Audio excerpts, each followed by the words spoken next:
اعوذ باللہ من الشیطان الرجیم بسم اللہ الرحمن الرحیم الذین یحملون العرش ومن حولہ یسبحون بحمد ربهم ویؤمنون به ویستغفرون للذین آمنوا ربنا وسعت كل شيء رحمة وعلما فاغفر للذين تابوا واتبعوا سبيلك وقهم عذاب الجحيم ربنا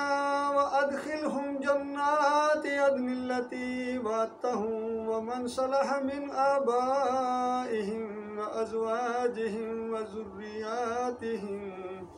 انک انت العزیز الحکیم۔ یہ سورہ المومن کی 7 اور 8 نمبر آیات ہیں۔ المومن اس وجہ سے اس کا نام رکھا گیا، یعنی وہ خاص مومن، وہ مرد مجاہد، وہ جعلہ، وہ ہمت ور، جس انداز سے اس نے ایمان کو اختیار کیا اور اس کا اظہار کیا، مالک کو وہ ادا اس قدر پسند آئی کہ مالک نے اس کے ایمان کو، اس کی تقریر کو، جو اس نے کفر و شرک کے ماحول کے اندر بلکہ وقت کے ظالم بادشاہ کے سامنے اپنی پوری اسمبلی کے اندر کھڑے ہو کے تقریر کی ایمان کی حمایت میں، مالک کی اس قدر مالک کو پسند آئی کہ مالک نے اس کو اپنی کتاب کا حصہ بنا دیا۔ قیامت تک پڑھنے والے لوگ اور خاص کر ایماندار یہ جان جائیں کہ یہ ایمان ہوتا ہے۔ اس حد تک تو آپ اپنے ایمان کو چھپا کے رکھ سکتے ہیں، لیکن جب معاملہ یہ ہو جائے کہ داعی کے قتل کا اعلان کر دیا جائے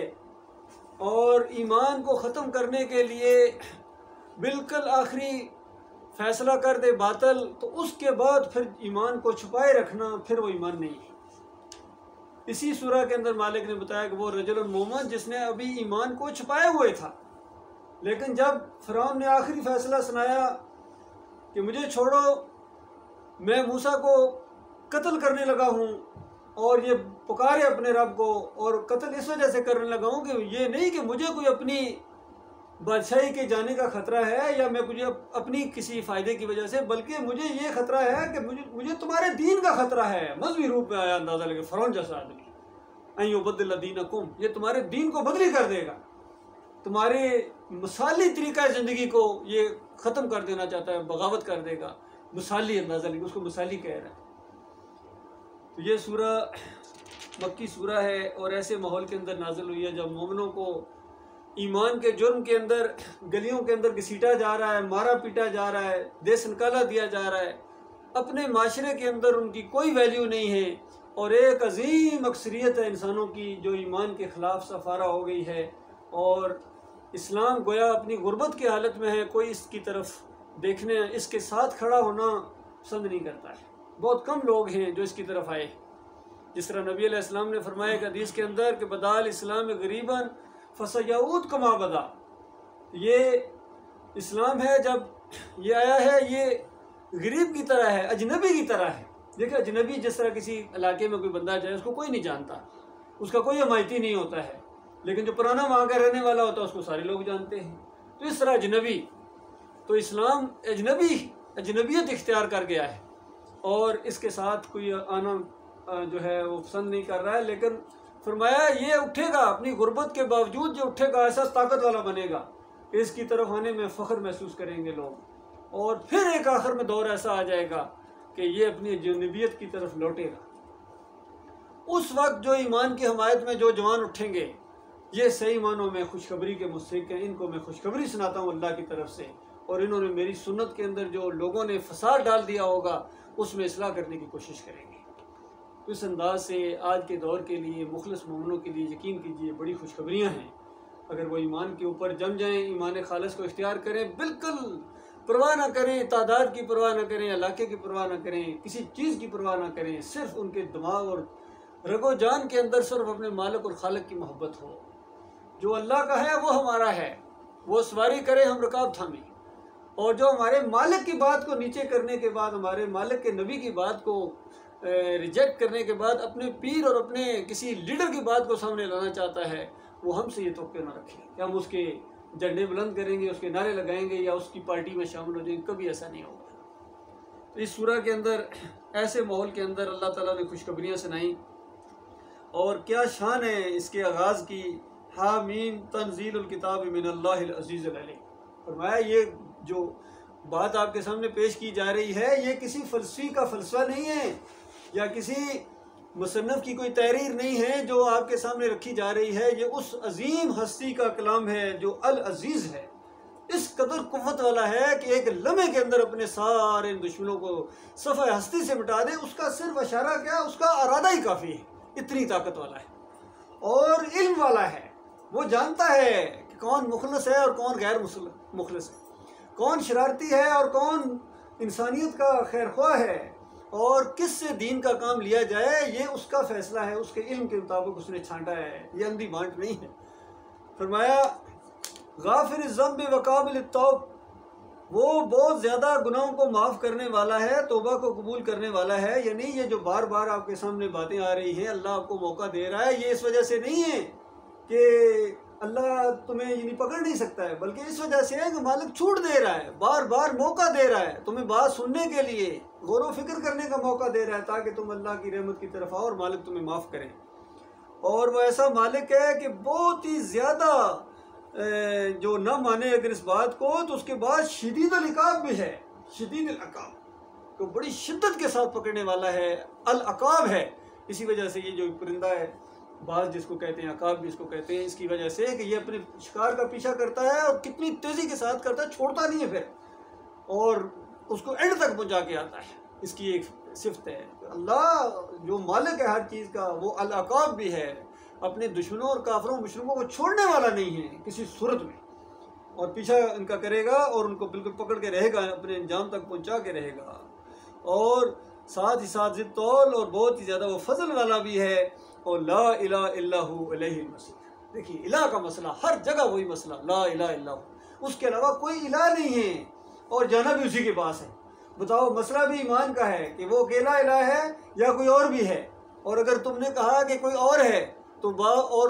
بن تو نہیں جائے گا، وہ اللہ تو ہے اکیلا الہ، اور جانا اسی کے پاس ہے، فیصلہ اسی نے کرنا ہے کہ وہ اکیلا ہے یا کوئی اور بھی ہے۔ تو بتاؤ اس وقت تمہارے ساتھ کیا بیتے گی۔ فرمایا اللہ کی آیات میں جھگڑا نہیں کرتے مگر صرف وہ لوگ جنہوں نے کفر اختیار کیا ہے۔ مالک کی بات آئے، اللہ کی بات آئے ان کے سامنے، اور آگے سے بندہ جھگڑا کرے، شکوک و شبہات پیدا کرے اور اس کے بعد ماننے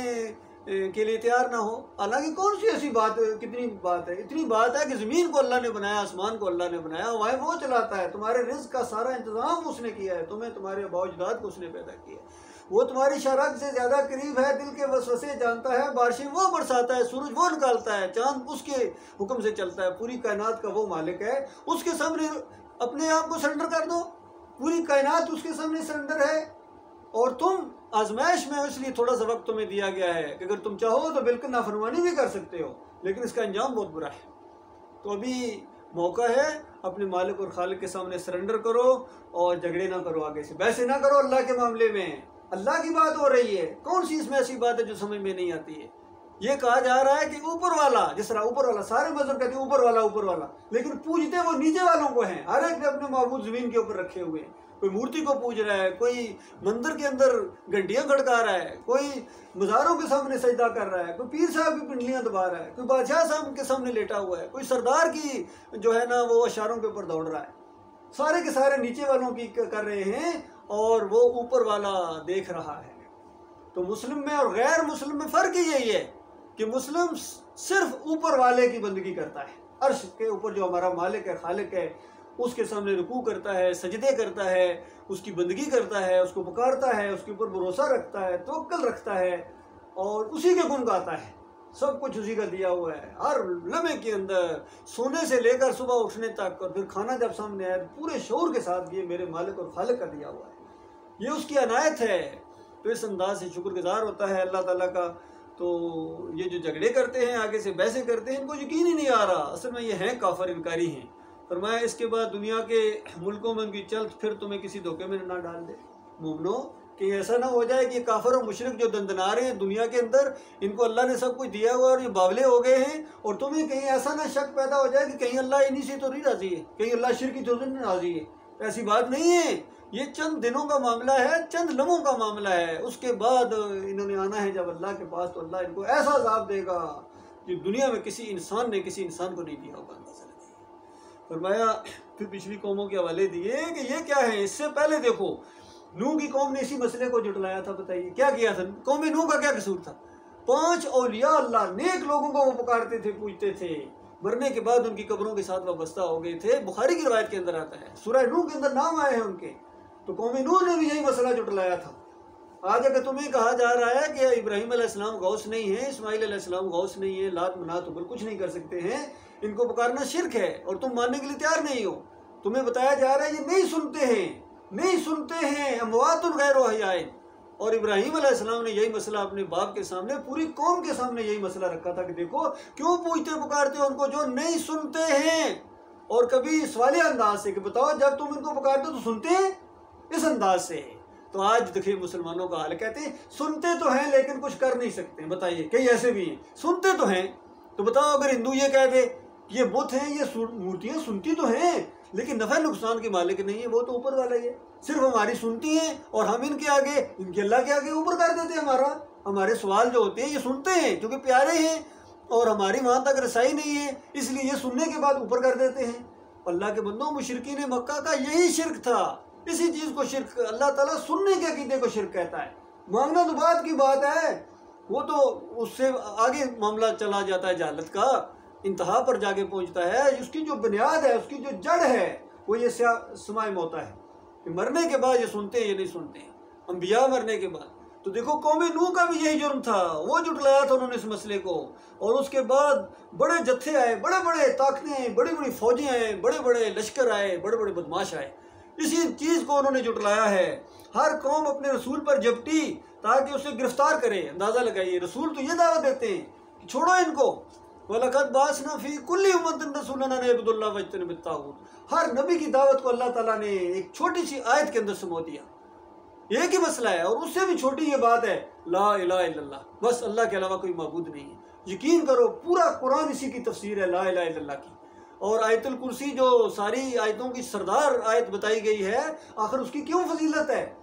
اس کی فضیلت اس وجہ سے ہے کہ لا الہ الا اللہ کی اس کے اندر تفسیر بیان ہوئی ہے کہ اللہ لا الہ الا هو الحی القیوم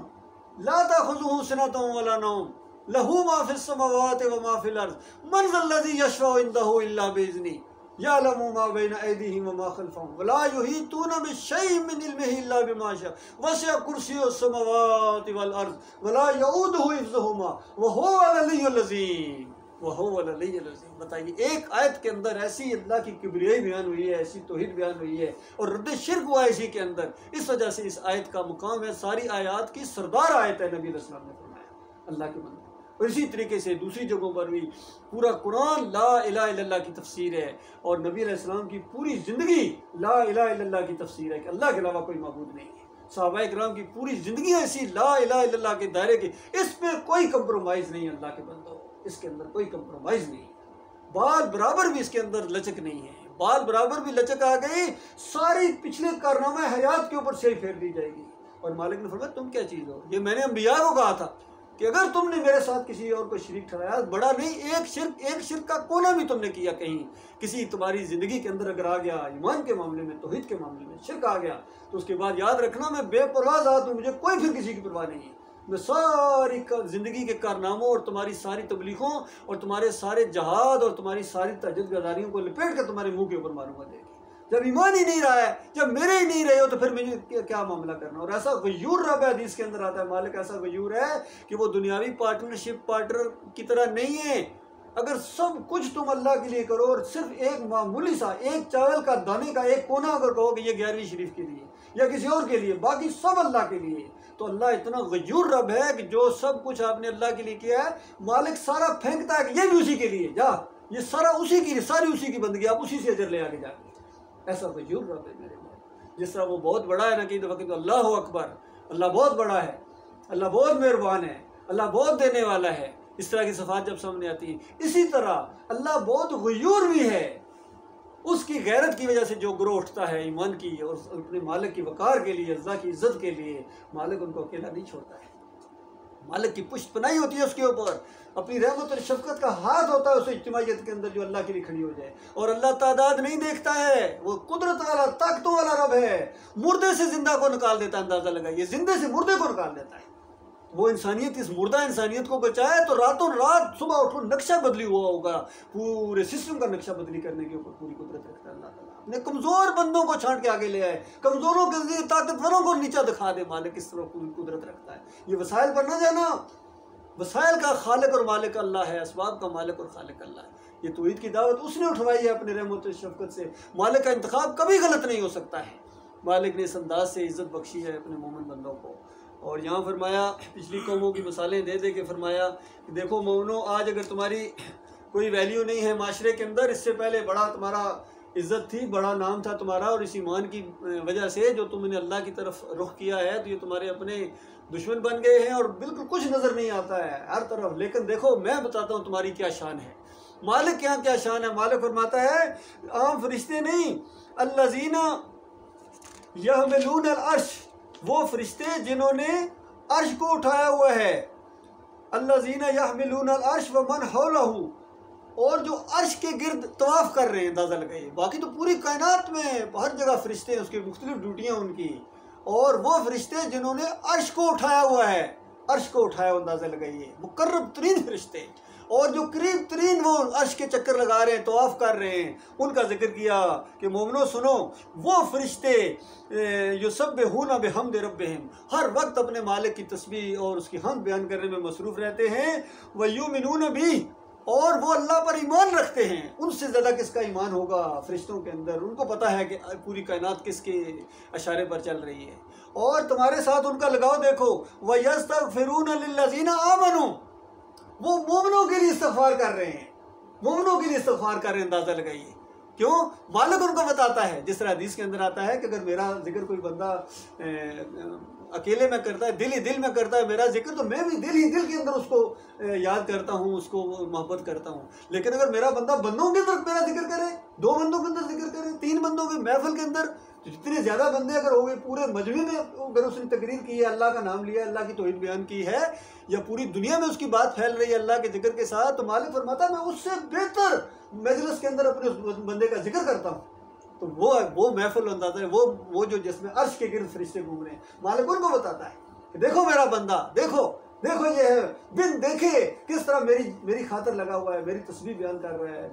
میری توحید بیان کر رہا ہے، کسی کی پرواہ نہیں کر رہا ہے، یہ بندہ دو عالم سے خبر میرے لیے۔ اس انداز سے مالک فرشتوں کو جب بتاتا ہے، فرشتوں کا ایک لگاؤ ہو جاتا ہے اپنے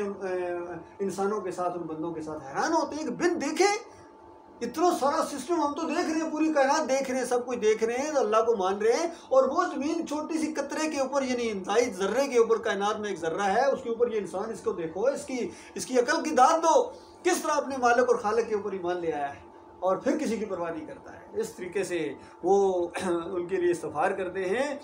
ربنا، کس انداز سے کرتے ہیں، کس طرح دعائیں کرتے ہیں، وہ دعائیں اللہ نے نقل کر دی۔ بتاؤ اللہ ہمیں نہ بتاتا، ہمیں پتہ بھی کوئی نہیں تھا، لیکن اللہ تعالیٰ نے ہمیں بتا دیا کہ دیکھو تمہارے لیے، تم اگر آج اکیلے رہ گئے ہو، آج تھوڑے ہو، تمہارا کوئی مقام نہیں ہے معاشرے کے اندر، کوئی بات نہیں، دیکھو تمہارا مقام میرے ہاں، دیکھو میرے یہ معزز ترین فرشتے تمہارے لیے دعائیں کر رہے ہیں۔ کس طرح کر رہے ہیں؟ ربنا، اے ہمارے رب، وسعت کل شیء رحمۃ و علما، اے اللہ تو اپنی رحمت اور شفقت کی وجہ سے، علم کی وجہ سے ہر چیز پر چھایا ہوا ہے، تیری رحمت ہر جگہ چھائی ہوئی ہے مالک۔ دیکھیے کس طرح انداز ہے اللہ سے دعائیں کرنے، اللہ کی تعریفیں کر رہے ہیں پہلے، اور اس کے بعد فاغفر للذین تابوا واتبعوا سبیلک، مالک معاف کر دے ان کو، مالک معاف کر دے ان کو، کیا جنہوں نے تیرا راستہ اختیار کر لیا، تیری طرف رخ کر دیا ہے۔ اس سے پہلے وہ فرقوں کی طرف تھے، اپنے دوسری طرف انہوں نے رخ کیا ہوا تھا، بتوں کی طرف، مزاروں کی طرف، اپنے درباروں کی طرف رخ کیا ہوا تھا، وہ یہ سمجھ رہے تھے یہ سب کچھ کرتے ہیں، لیکن جیسا ان کو احساس ہوا انہوں نے اپنا رخ تیری طرف کر لیا۔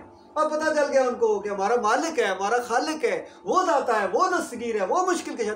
تیری طرف انہوں نے رخ کر لیا اپنا، ہر چیز کے اندر، بندگی کے اندر، رکوع کے اندر، سجدوں کے اندر، پکار کے اندر، توکل کے اندر، بھروسے کے اندر، انہوں نے تیری طرف رخ کر لیا میرے مالک۔ اب مالک ان کو معاف کر دے،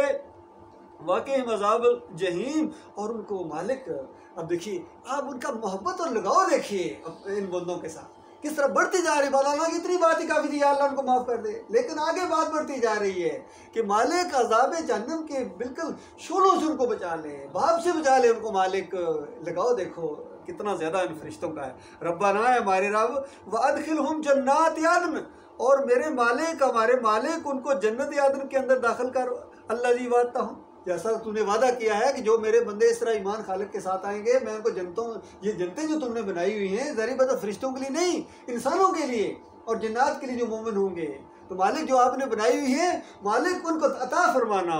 اور ومن صلح من آبائہم, اور ان کے آباء و اجداد میں بھی جو کوئی نیک گزرا ہے اس کو بھی مالک. اندازہ لگائیے کتنا شوق ہے دعا کے اندر, کتنا لگاؤ ہے مومنوں کے ساتھ. مالک ان کے آباء و اجداد میں بھی جو مومن گزرا ہے, دیکھیے فرشتوں کو پتہ جو مشرک گزرا اس کے لیے نہیں, اس کے لیے تو اجازت ہی نہیں ہے, اس لیے اس انداز سے دعا مانگنے کہ ان کے آباء و اجداد میں سے یا اللہ کوئی مومن جو گزرا ہے اس کو بھی معاف کر دے. وازواجہم, اور ان کی بیویوں کو بھی معاف کر دے. ازواج کا لفظ عربی کے اندر دوستوں کے اوپر بھی آتا ہے, جو ان کے دوست ہیں ان کو بھی معاف کر دے پروردگار عالم. وذریاتہم, اور ان کی نسلوں کے اندر جو کوئی مومن گزرا ہے ان کو بھی پروردگار معاف کر دے. اور انک انت العزیز الحکیم, تو بڑی طاقتوں والا ہے ساتھ ساتھ حکمت والا بھی ہے. ظاہر بات ہے جس کو معاف کرے گا یہ نہیں کہ ہمارے کہنے کی وجہ سے کرے گا, تو حکیم ہے, تو حکمت والا رب ہے, جان کی حکمت کے تحت کرے گا. مالک ہماری فریاد یہ ہے کہ ان کو معاف کر دے.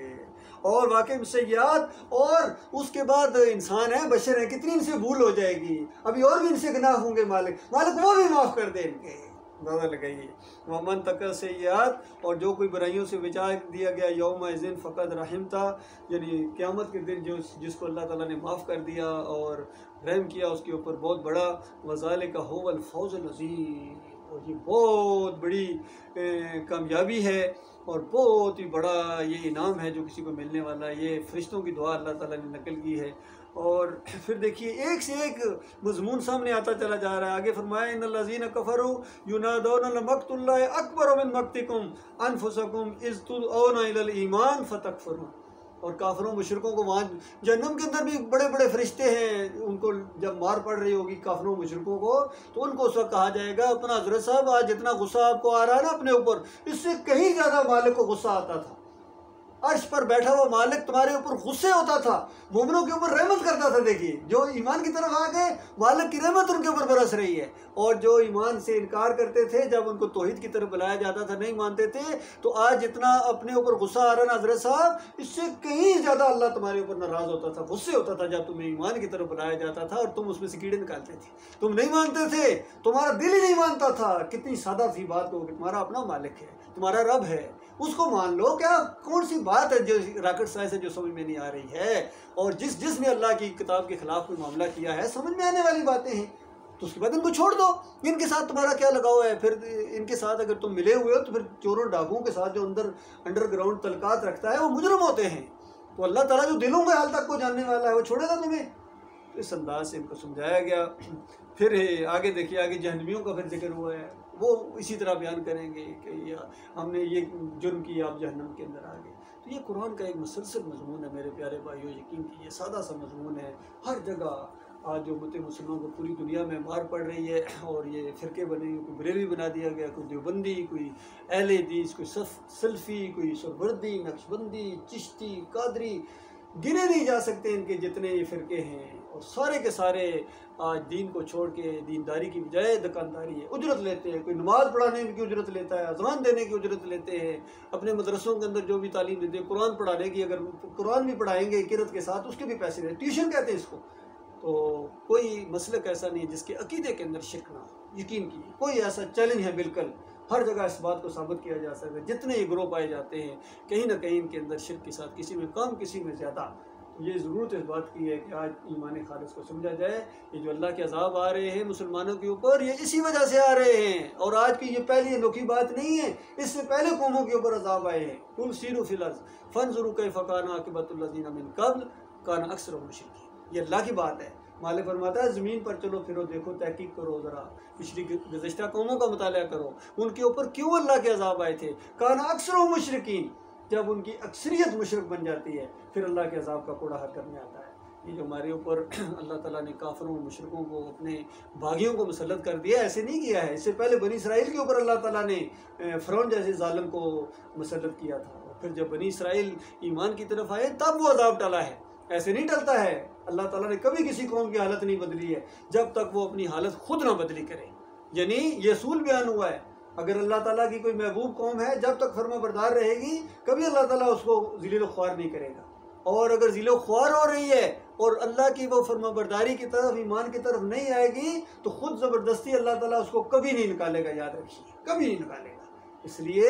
پلاننگ کے ساتھ، جس طرح دنیاوی معاملات میں پلاننگ ہوتی ہے، چھوٹی سی زندگی کے لیے بغیر پلاننگ کے کوئی مسئلہ نہیں ہوتا، پوری منصوبہ بندی کے ساتھ سارے معاملات کیے جاتے ہیں اس چھوٹی سی زندگی کو بسر کرنے کے لیے۔ کیا ہمیشہ کی جنت؟ اللہ کے بندوں غور کرو، جنت میں جیسا داخلہ ہوگا تو اعلان کر دیا جائے گا کہ میرے بندو آج تم داخل ہو جاؤ، اب تم زندہ رہو گے، کبھی تم نے مرنا نہیں،